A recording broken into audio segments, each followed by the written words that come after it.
This podcast is produced by the Harwood Productions Podcast Network. To learn more about the network and to find more of our shows, visit us online at www.harwoodpodcast.com. This episode of Sketchup a 3D Toolbox is brought to you by 3D Connection, makers of the Space Navigator. To learn more about them, visit www.3dx.com.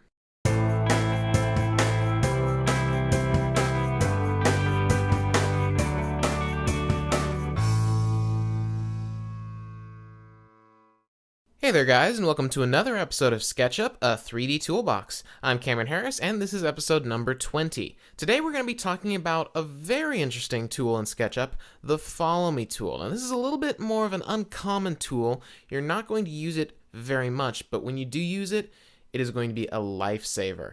Let me show you exactly how you can use it. So today we're going to start working with the Follow Me tool, which is sort of a specialized tool in SketchUp. There aren't very many instances where you're going to use it, but when you do end up using it, it is an absolute lifesaver. It is just a fantastic tool, but it is really kind of complex and a little bit odd to use. It's one of, if you ask me, it's one of the least intuitive tools in SketchUp, but it's still very easy to use once you kind of wrap your head around it. So what we're going to be using the Follow Me tool for today is making molding. So we're actually going to be putting baseboards around the edge of our floor in our living room. Now, again, if you haven't been following along with us and you don't have this living room model to work with, you can either work with your own model or you can download this model as is from our website. So for our baseboards today, what we're going to want to do is we are going to use the Follow Me tool to make just a very thin 3D strip of some white wood around the edge of the entire room. Now, the Follow Me tool is sort of functions very much a lot like the push-pull tool, but with one major difference. So with the push-pull tool, for example, let me just show you what I mean here. If I were to want to make some molding for this room, what I might do is I might draw basically a quick little rectangle right here, something like that, just very rough, and then I would use the push-pull tool to drag it out, right? And then I would, of course, color that white. But at the moment, you'll notice that it is just, for one thing, it's too big just because I was being very rough with it, but that's just that one wall. It's fine for that, but what if, I want to have it go through, not just this wall, but go all the way around the perimeter of the room? How do I handle pushing and pulling it in multiple directions at the same time? There's really no way to do that with the push-pull tool, but with the Follow Me tool, there is. Think of it as the push-pull tool on steroids. So the first thing you need to do is, of course, have something to push or pull, which in this case, for molding, I would draw a quick little rectangle right here like I was doing. But then the Follow Me tool, unlike the push-pull tool where you grab it and you either push it out or back. Those are the only two directions the push-pull tool can go. The Follow Me tool actually uses a path, which you create using lines in SketchUp. So, for example, I would select all of the lines. So I would select this line and all of these lines that border the room. These lines would be the path of the molding. So I want the molding to go all along these blue lines here, go all the way back. I would just keep on selecting, and then I would use the Follow Me tool, and the Follow Me tool would basically automate the process of using the push-pull tool to go bing, stretch it across this way, this way, this way. It handles all the transitions. It's really a very, very powerful tool. But there are a couple things that you want to consider before you start using it. You kind of have to prepare everything for the Follow Me tool just to kind of save yourself some time and trouble down the line. The first thing, of course, is that the molding is not part of the wall. It is something that is attached to the wall. So what we need to do is, remember, groups. If we make the molding right now, so like for example, if I were to just use my kind of crude push-pull method on this, drawing this, then using the push-pull tool and pulling this out like that, Again, I'm keeping it big just so you can kind of see what I'm doing. If I wanted to delete this molding later, well, I can't really select just that molding. I'm going to select other parts of the wall, and if I delete it, I get this. It just kind of destroys everything. Because, as I mentioned in the groups episode, things that are ungrouped, which this wall, as you can see, is all my walls are ungrouped right now. They're just in the raw line and face mode. If I do another raw line and face drawing on top of that, which is what my molding is going to be at first, they're going to be basically permanently glued together, and it's going to be almost impossible to separate them, particularly when you have all these angles going on. It's going to be really, really difficult, if not impossible, to separate them, either to remove them or even just edit them. So the first thing you're going to want to do is make sure that anything that you're molding is going to come in contact with, unless you want it to stick to something permanently. If, for example, if you wanted it to stick to your wall and floors permanently, go right ahead and go and use it in the raw line and face mode. But in this case, I don't want that to happen. So what I'm going to do is I'm going to select all of my walls and my floor, because the molding is going to touch the floor as well, just by triple clicking. Remember, click once to select a single object, click twice on a face to select that face and all the lines surrounding it, and triple click to select everything that is attached. All raw line and faces are going to be selected because I've triple clicked. These are all connected, and you see I've got all my walls, all my floors, nothing is excluded. Now I'm going to right click on those and say Make Group from the drop down menu. And you can see now I have grouped basically the walls and the floor, the basic foundation of my room. So you can see if I click once, it selects all of them. And now what I can do is I can use my very crude molding method, pull these out, and you can see that it looks pretty much the same. It's white now, but it looks pretty much the same, except that if I triple click on it, it only selects the molding, not the entire room. So that's very nice. So that's step one. Now step two is actually drawing the face that is going to become the molding. So what you want to do is you want to pick a point that is either going to be, it's easiest to do it at either the start or the end of your path. So I'm actually going to be doing two individual paths here because I want the molding to start here, right at the edge of this doorway, and continue all the way around the room until it gets to this edge of the doorway here. That's going to be one path. And then I'm going to do another one that starts here and goes all the way around to the other side of that doorway there. That way I leave the doorways clear, no molding there, but I get molding on all the other walls. So I'll do the first one, I'll do this kind of outer one. So you want it to start at either a beginning or an end point of that path. So my path is going to begin here, and it's going to end over here. So I'm actually going to start my drawing right here. Now what you want to do, if you position your camera like this, what you would expect to see with molding is you would expect to see kind of the profile shape right here, right? And that's what you want to draw. You don't want to draw anything 3D, you just want to draw a 2D face of a side view of your molding. So what I'm going to do is I'm actually going to use the line tool. The rectangle tool is going to work quite as well for me here. So I'm going to use the line tool here. And I want to start by clicking on this corner here and drawing a line out like this. Now this is going to be this is going to say how thick my molding is going to be, which I don't want this to be too thick, maybe 1/4 of an inch. So what I'll do is I'll just say 0.25, 0.25 will be 1/4 of an inch. And I'll hit enter. And now I've got that nice 1/4 of an inch line right there. You can see it's pretty small, but that's what I want because molding isn't very thick. And now I'm going to lock my line orientation so that I can only draw an up and down line. And I'll do that by hitting either the up arrow or the down arrow to lock my lines into the blue axis, right? And I want this molding to go up maybe, let's say 3 inches. So I'll type in 3 and hit enter. And now I've got that line right there. Now I could just draw a line here and back to the wall and just finish it. But then I would just have some rectangular molding. Not very exciting. I would really like to have it actually kind of angle back a little bit here. So what I'm actually going to do is I'm going to undo that last line. And then what I'm going to do is I'm actually going to click here, and instead of having the line go straight back, I'm actually going to have it go back at an angle. This is how steep of an angle is entirely up to you. That kind of looks nice to me, so I'll click that.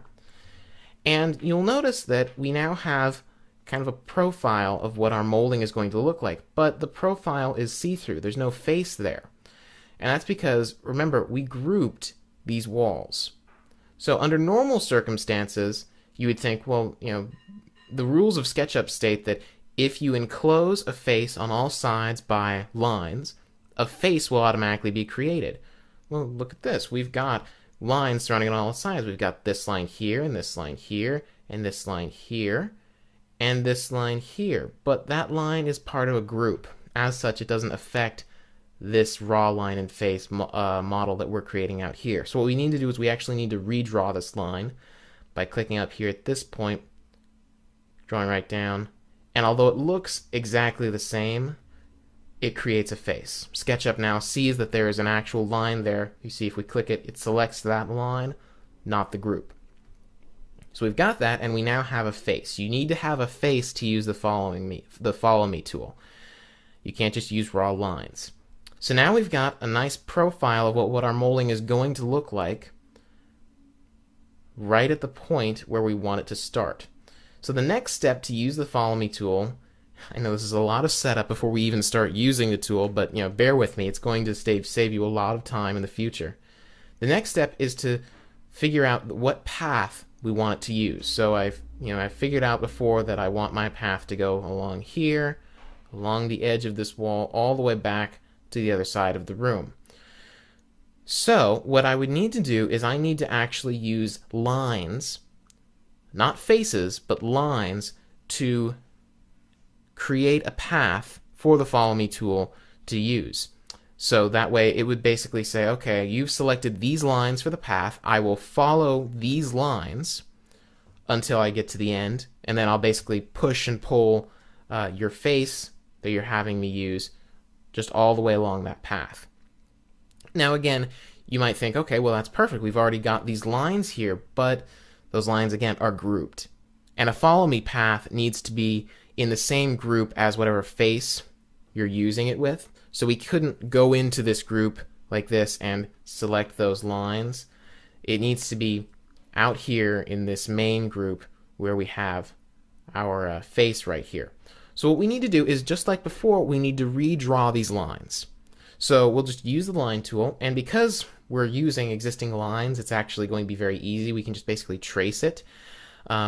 If you're drawing these from scratch, just draw them from scratch, same thing. Just make sure that you're using accurate measurements and everything when you're creating the outline. So we'll just click here at this starting point, and we will move on down to that corner. And you'll notice that because we haven't enclosed this line, the line tool automatically figures, okay, you must want to just keep creating lines. So it did create this line right here, but we can just keep on clicking more points until we're finished. It's kind of like connect the dots almost. So we can just zoom over here past the table and over to this corner here, click at that corner, keep going. We will find this corner behind the couch right here. Click once here, and now to stop drawing these lines, what we'll do is we'll just hit the escape key, and that will cancel that last line. And now what we can do is, if we go back to the very beginning of our path, you notice it doesn't look any different because the lines are in the exact same, the lines we just created are the exact same lines that are in this group here.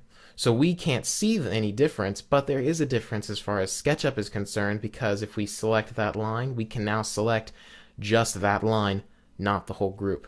So what we can do is we can just use the shift click to keep on selecting these, and also make sure that you don't accidentally select the group. You want to just keep watching that. And it's very nice that SketchUp outlines or highlights the lines that you've selected in blue. It makes it very easy to see what you're doing. So that's done. And now we are ready to go. So we have selected all of the lines that we want. So this is going to be our path. The lines highlighted in blue is going to be the path for this molding that the Follow Me tool is going to use. It's going to go all the way around. And when it reaches this point right here where the line stops, it's just going to stop drawing. So now what we do, we have all these lines selected. Now only when you have your face created and all of the lines for your path selected do you switch to the Follow Me tool, which unfortunately doesn't have a keyboard shortcut. You can put it in your toolbar here, but to find it, it's up in the Tools menu here. Just go to Tools and then Follow Me. Or if you have your palette open, it's over in the palette as well in this area here. This guy right here, kind of hard to describe but what exactly it is, but that's the Follow Me tool. So I'll just go ahead and click on that. And you'll notice that when I clicked on the Follow Me tool, it deselected my path. And this is where it gets a little bit confusing, because it deselects your path, but it knows where that path was. So it has basically taken whatever lines were selected, and it has saved that in its memory so that it knows, okay, whatever face you have me click on next, I will have it follow along that path. So the next step is to use the Follow Me tool, go down to our molding right here, and you'll notice that when we hover over the molding, it gets that kind of dotted effect on it. That means that we're hovering over it. We can click on it and select it. Make sure that this is the face that you drew for your molding, and click once.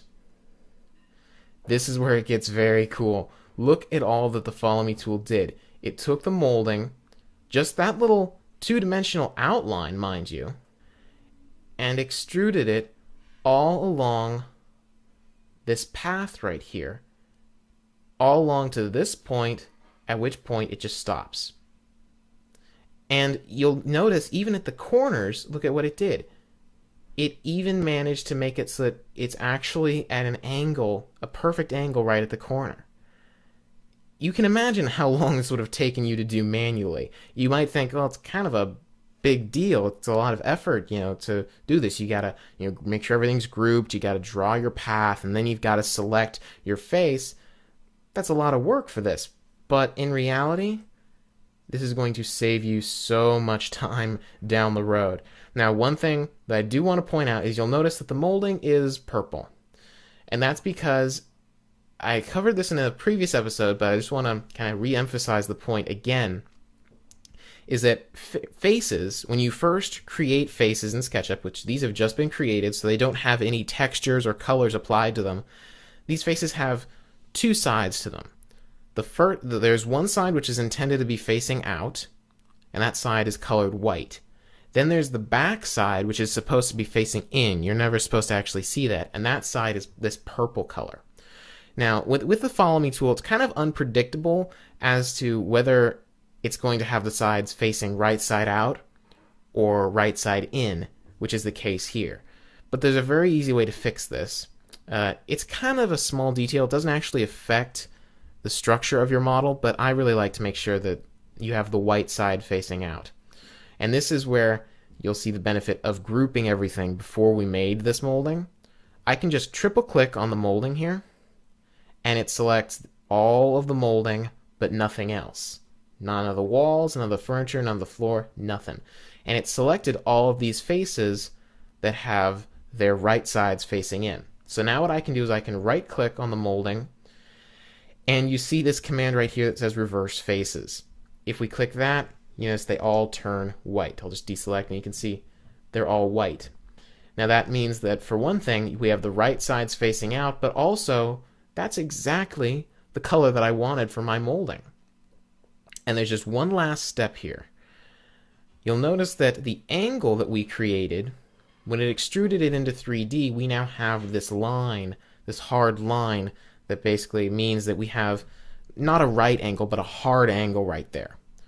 We can actually make it so that that angle, instead of going straight back like that, actually looks like it's curving. And we do that using the erase tool, which I talked about this when we did our episode on curved lines. When we modeled this couch over here, you'll notice that we have this curved part right here. If you look closely, those are actually just straight lines. But we don't have those black lines that are kind of extruded all the way across here. We smoothed those out using the eraser tool. So let me show you what we can do with that. Instead of, I'll go and hit E for the eraser tool. Instead of just erasing, so like if I just drag over this line right now, it deletes it. And then it deletes those front faces as well. That's not what I want to do.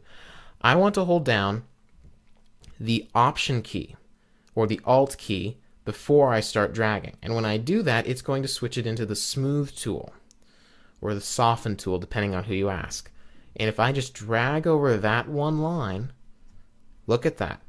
It makes it look, it applies the shading and everything like that, and it makes it look like it is actually a nice, smooth curve. And yet, instead of having to use the Arc tool for that and adding all this extra detail that we didn't really need, that's going to slow our model down, we still have just the sharp corner on the edge, but it looks very smooth all the way down. So I'm just going to do this for the rest of the molding. And you can see this really just makes it look so much nicer, so professional. And oops. And we want to keep this nice hard corner right here. Makes it look like, very real, because that's what real molding looks like. And just one last one right here. And that's it. We're done. The last step for me, just to kind of put a nice little ribbon on the package, if you will, is to just triple click it to select all the molding, right click on it, and choose Make Group. And now we've got a very nice piece of molding all the way around this side of the room. Nice and soft, has nice shading, and it just really makes it look so much more professional, very finished. Now, just to let you know, there is one thing you have to keep in mind. When you're using the Follow Me tool for molding like this, make sure that your room is finalized. Not necessarily all the furniture, like you could keep moving the furniture around all you want, but make sure that you're not planning on editing this room later. Make sure you're not planning to push this wall back a little bit or changing the shape of the room hardly at all, because then you're going to have to pretty much redo all this molding. You can go in and edit it, but it's really kind of a pain to do. It's easier just to redo it. So it's best to leave this step until the very end, when you're just kind of wrapping your model up and putting all the little finishing details on it. Now next up, we're going to do the same molding procedure on the other wall right here, but I'm going to show you a slightly different technique for that. But first, I want to thank the people who are making this show possible, 3D Connection. They're the guys who make the Space Navigator, which is my preferred way of navigating in SketchUp. It really makes the whole thing just so intuitive and really kind of fun. It's almost like using a joystick to navigate through your model, rather than using keyboard shortcuts and switching tools all the time and using your mouse, which gives you very, for one thing, slow, but also very jerky and imprecise movements. The Space Navigator is incredibly fluid, very smooth movements, and it's very, very fast because there's no switching tools. You can stay in whatever tool you're in, never have to switch over into any of the navigation tools like the Orbit tool or the Zoom tool. Just use the Space Navigator. If you want to see my full demonstration of the Space Navigator, I'd love to refer you back to SketchUp episode number 16, where I actually have devoted the entire episode to just talking about the Space Navigator.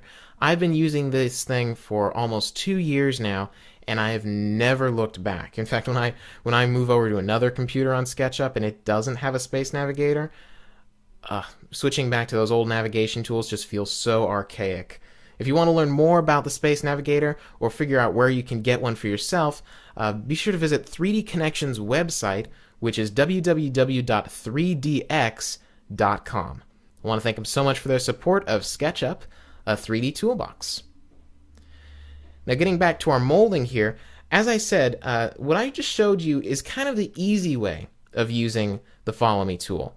But there's another way that doesn't require as much preparation, but I'll show you why I'm not as big of a fan of that method as I am of selecting all the paths and then using the tool. But I'll show you what I mean. So going down here, I want to do basically the same procedure that I did with the molding on these walls on this wall over here, which means I need to have another kind of profile face of my molding to put right here. So what I'm going to do for that is I'm actually going to just copy this face from my molding. So I'm going to double click on the group to go in and edit it. And then I'm going to double click on this side face. This is my profile face that I started with. And you see when I double click on the face, it selects the face and all the surrounding edges that go with it. And what I'm going to do is I am actually going to copy it. I'm not going to use the move tool as a copying tool, like, I could go like this, but that's going to keep it within this group. So what I want to do instead is I actually want to just use the Command C or Control C if you're on a PC to copy it. You can also, of course, use the copy command up in the edit menu if you want. And then I'm going to get out of there, and I'm going to move over here, and I'm going to paste. Command or Control V, or going up to the edit menu and choosing paste, will paste this face back in.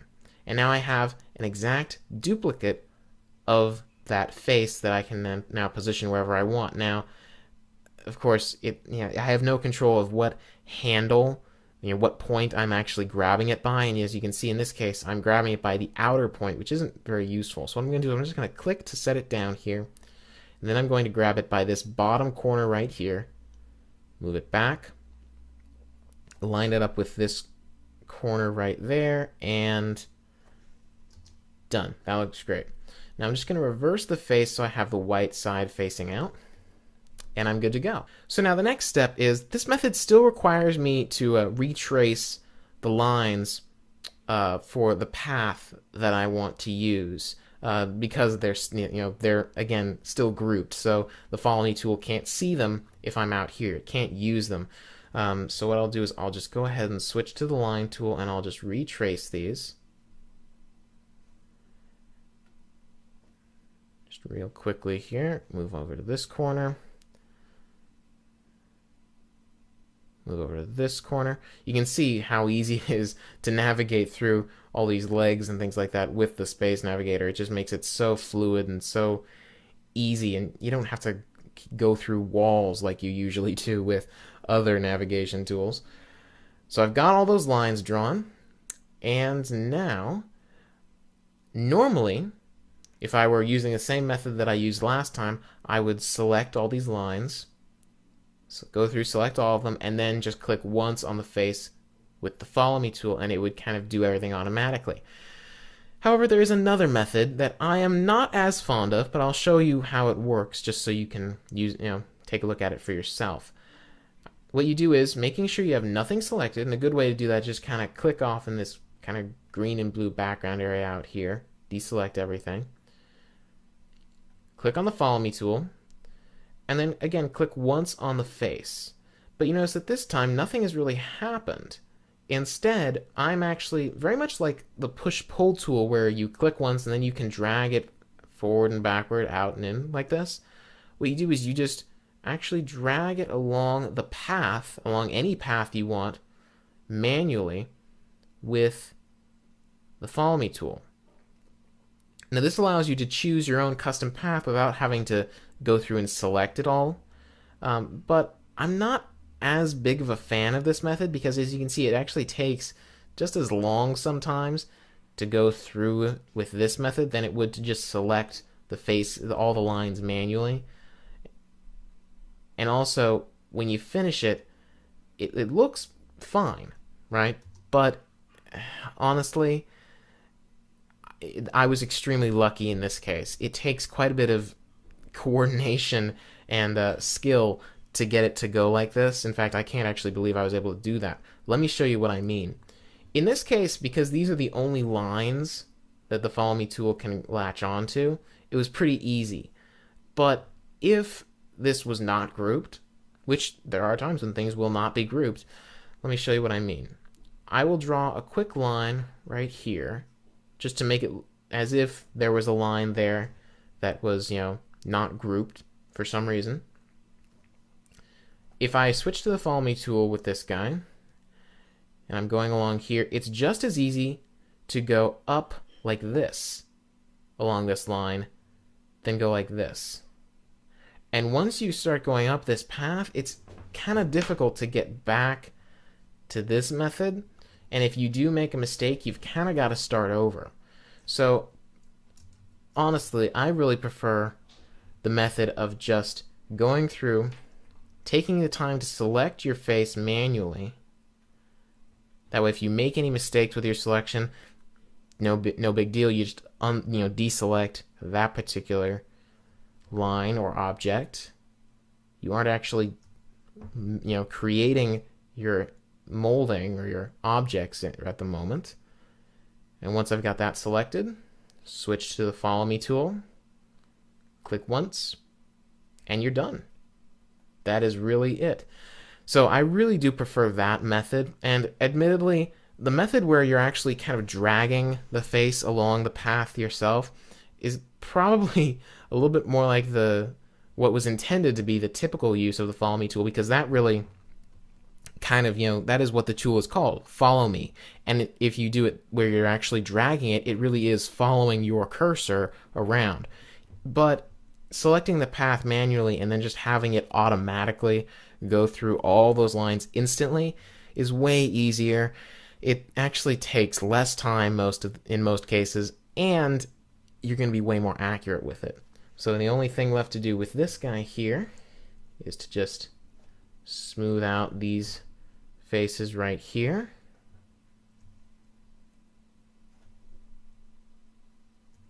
Triple click, group, and done. So now you can see I've got some nice molding running all the way around my living room.